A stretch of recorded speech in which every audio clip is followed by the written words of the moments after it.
Ever notice how, when a woman wants you back, she suddenly becomes a completely different person? The same woman who couldn't see your value when you were together is now doing everything in her power to get your attention. And here's the thing, she's not just reaching out and being honest about it, she's using tactics, calculated moves designed to pull you back in without her having to actually admit she was wrong or take full responsibility for what happened. Most men don't see it coming. They think she's genuinely changed. They think she's finally realized what she lost. And maybe she has, but that doesn't mean her approach is honest. In the next few minutes, I'm going to walk you through 6 manipulative tactics women use when they want you back. Not because I want to make you paranoid, but because recognizing these patterns will help you make a clear-headed decision instead of getting swept up in the emotion of the moment. Some of these might sound familiar, some might make you angry. Either way, by the end, you'll know exactly what to look for and how to protect yourself. Before we get into it, let me ask you something simple. Has an ex ever tried to get you back? Comment yes if it's happened to you. Comment no if it hasn't. I'm curious how common this actually is. And if you're finding value in this kind of content, hit that like button and subscribe. It helps more men find these conversations when they need them. All right, let's get into it. Tactic number 1, the breadcrumb trail. Here's the first tactic, and it's one of the most common. She doesn't reach out directly. Instead, she leaves breadcrumbs, little signs that she's thinking about you, little hints that she might still care. Maybe she likes an old photo on your Instagram from months ago. Maybe she views your stories but doesn't respond. Maybe she reacts to something you post with a simple emoji. Nothing too obvious, nothing too direct, just enough to get your attention. And here's what she's doing. She's testing the waters without risking rejection. She wants to see if you're still paying attention to her, if you're still checking her profile, if you still care. Because if you respond, if you like something of hers back, if you message her, if you acknowledge the breadcrumb, then she knows the door isn't completely closed. And that's when she'll start leaving more breadcrumbs until you're the one reaching out. According to research from the Journal of Social and Personal Relationships, people use what's called passive relational maintenance behaviors, small, low-effort actions designed to keep a connection alive without requiring direct communication or vulnerability. Translation: she's keeping you on the hook without having to put herself out there. And here's the problem with breadcrumbs. They're designed to make you do the work. She drops a hint, and you're supposed to pick it up and run with it. She doesn't have to be vulnerable. She doesn't have to admit she misses you. She just has to make you wonder.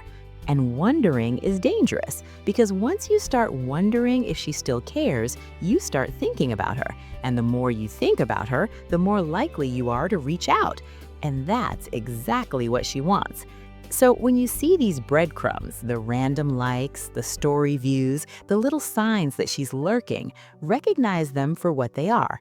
Not genuine interest, a fishing expedition, and you don't owe her a response just because she's casting a line. Tactic number 2, the fake emergency.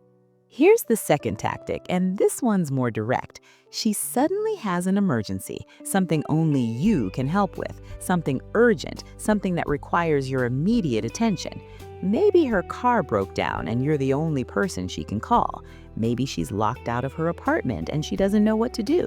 Maybe she needs advice on something important and you're the only one who understands the situation. And here's the thing, the emergency might even be real, but the reason she's calling you isn't. Because she has other people in her life. She has friends, she has family, she has new guys she's been seeing. But she's not calling them, she's calling you. Why? Because the emergency is an excuse. It's a way to reestablish contact without having to admit that's what she's doing. It's a way to get you to engage with her, to care about her, to feel needed by her. And here's where psychology comes in.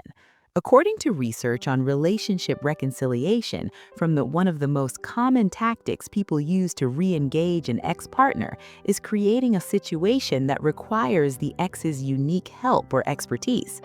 It positions the person as essential, which can rekindle feelings of connection and importance.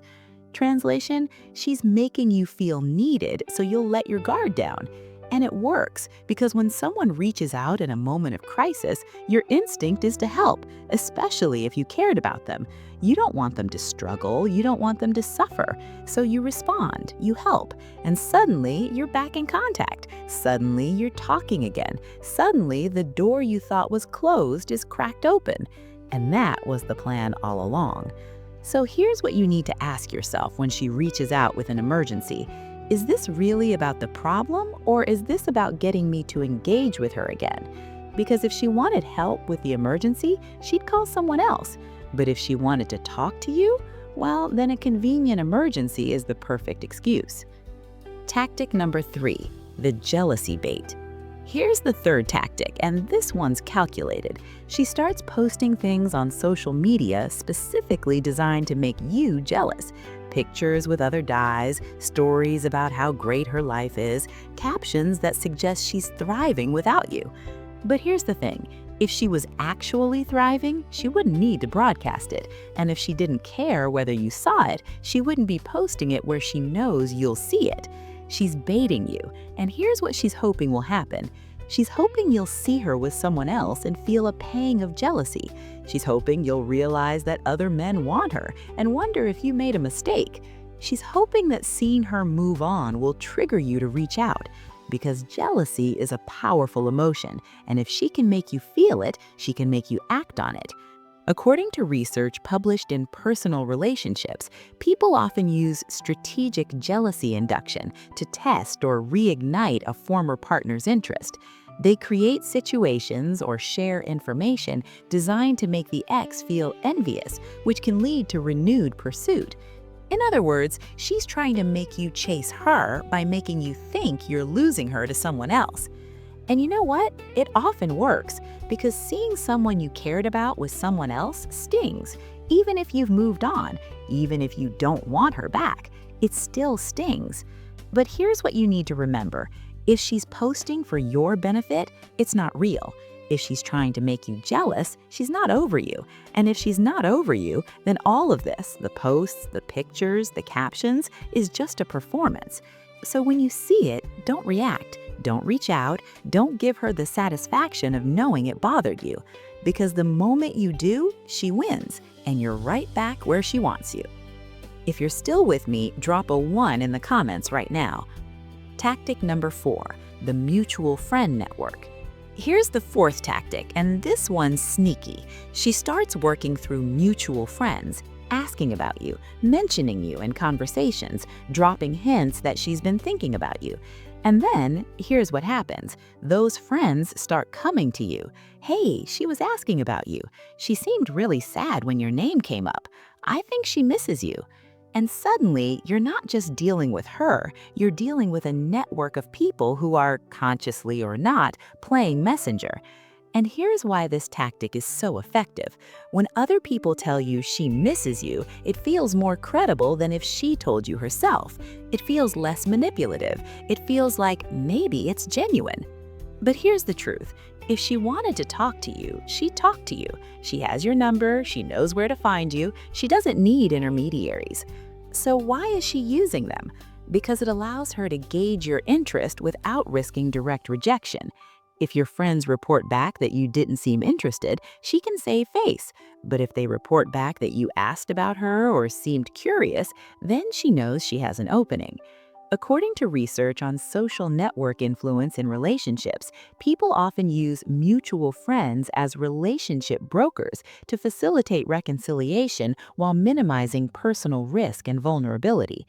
Translation, she's outsourcing the emotional labor of reaching out so she doesn't have to put herself on the line. And here's what you need to understand.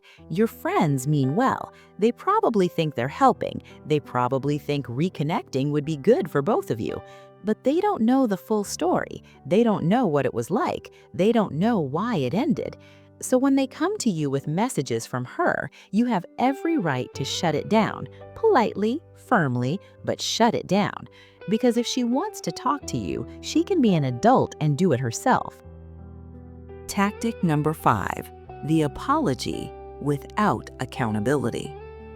Here's the fifth tactic, and this one's tricky because it looks genuine on the surface. She apologizes, she reaches out and says she's sorry, she acknowledges that things ended badly, and she wants to make it right.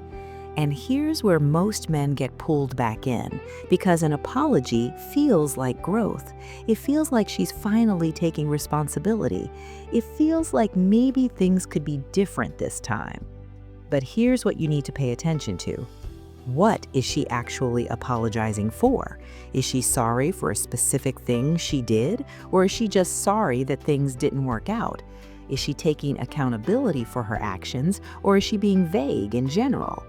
Is she explaining what she's learned and how she's changed, or is she just saying she misses you and wants another chance? Because there's a big difference between a real apology and an apology designed to get you back. A real apology is specific. It acknowledges exactly what went wrong and why. It takes full responsibility without deflecting or making excuses. And it demonstrates through actions, not just words, that she's actually different.